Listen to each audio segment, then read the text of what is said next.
Hello friends.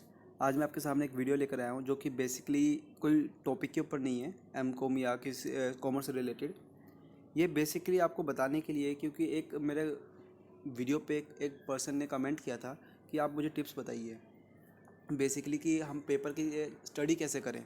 ठीक है, तो मैं आपको बताता हूँ मैंने अपने टाइम में क्या किया और आप सबको भी ये चीज़ फॉलो करना चाहिए। कोई भी पेपर हो, कोई भी पेपर हो, अगर मैं किसी भी पेपर की बात कर रहा हूँ, आप एक छोटा सा एग्जांपल लेते हैं। देखो स्टार्ट करता हूँ मैं। गवर्नमेंट एग्ज़ाम लेते हैं।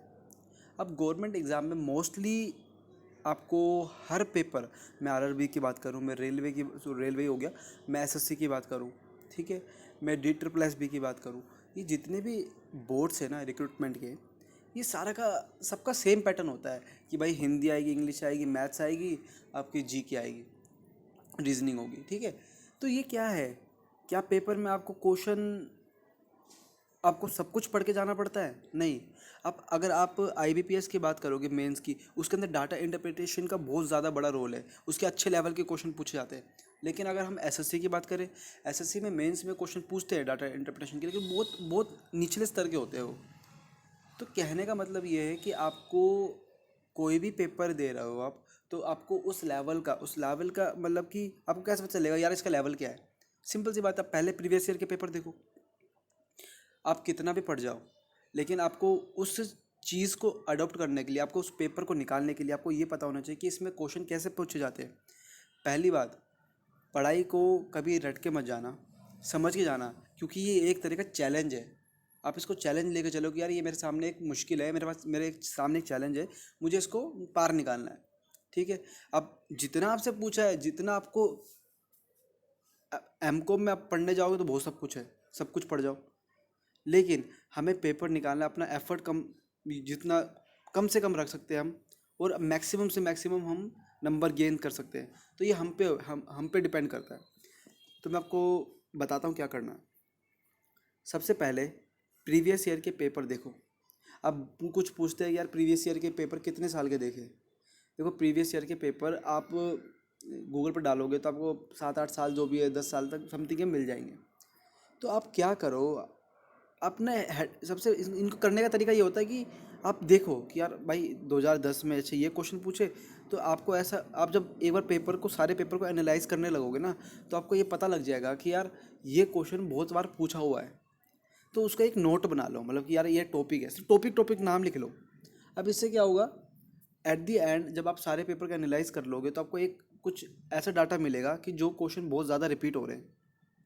तो सबसे पहले टैकल उसको करो, सबसे पहले उस टॉपिक को पढ़ो। और मैं आपको रियलिटी बता रहा हूँ, जितने भी मैंने टॉपिक्स बनाए हैं ना, जितनी भी मैंने वीडियो बनाई है, मैंने कोई ऐसा नहीं लाइन वाइज चल रहा हूँ, लेकिन जितने भी मैंने टॉपिक्स बनाए सारे के सारे प्रीवियसली आस्क्ड क्वेश्चन हैं, और वो भी बहुत मेन लेवल के, मतलब बहुत ज़्यादा रिपीटेड हुए हैं। क्योंकि मैंने अपने जो जो मैंने नोट्स बनाए, मैंने इसी के अकॉर्डिंग बनाए थे, और मैं वही शेयर कर रहा हूँ आपके साथ।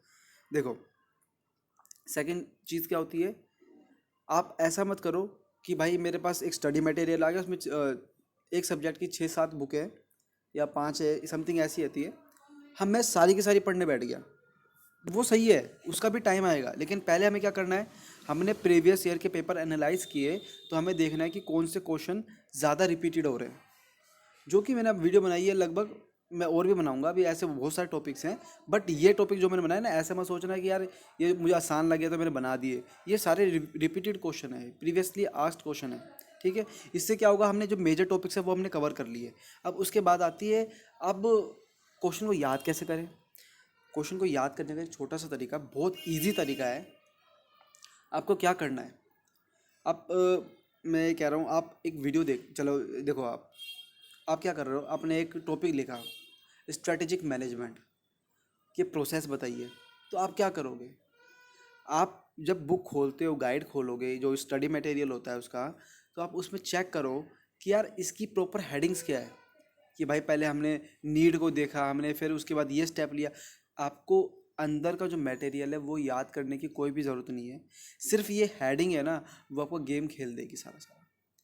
अब क्या करा मैंने, एक कॉपी ली, उसमें सिर्फ हेडिंग हेडिंग डाल, ऊपर लिख दिया मैंने प्रोसेस और स्ट्रेटेजिक मैनेजमेंट, नीचे मैंने हेडिंग डाल दी, 4-5 जो भी है इसके स्टेप चल रहे हैं उसकी हेडिंग हेडिंग लिख दी बस, जो बोल्ड बोल्ड। तो इससे क्या होगा, जब मैं वो क्वेश्चन रोज रिपीटेड टाइम पे एक एक बार लिखूंगा, जैसे आज मैंने 6-7 टॉपिक की वीडियो, सॉरी 6-7 मैंने टॉपिक लिखे, उसकी हेडिंग लिख ली।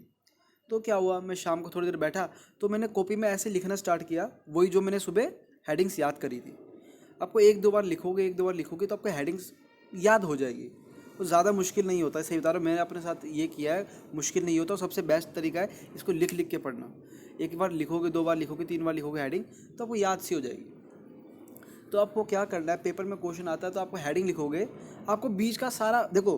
आप जब भी आप इतना पढ़ रहे हो यार, हेडिंग लिखी, आपको पता हो जाता है कि यार हेडिंग के अंदर क्या आएगा, ये सिंपल सी बात है।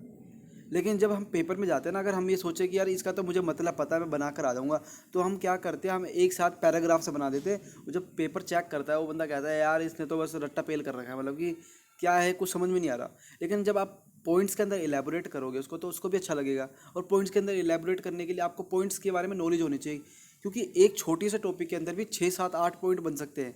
लेकिन जब हम पेपर में सोचें कि यार मुझे तो आता है, मैं करने जा रहा हूँ पेपर, तो मुश्किल से आप 1-2 पॉइंट 2-3 पॉइंट ही कवर कर पाओगे, बाकी के सारे पॉइंट रह गए ख़राब।